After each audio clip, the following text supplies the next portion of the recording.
Imagine a world where waste from one industry fuels another. What if byproducts from automotive manufacturing became building facades?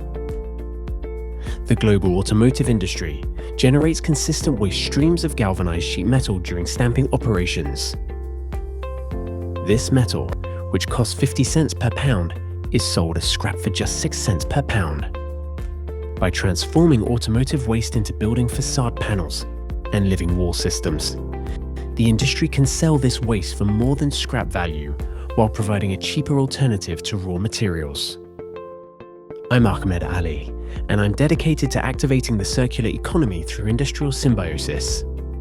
Our patented modular living wall planter system, made from automotive waste, thrived during Texas's record high temperatures in the summer of 2022. It outperformed ground-planted alternatives while reducing heat gain on buildings by 10 degrees Fahrenheit. Our system excels in both function and aesthetics, even when plants are out of season, something many vertical greening systems lack. Beyond its aesthetic and environmental benefits, it positively impacts urban heat islands and air quality.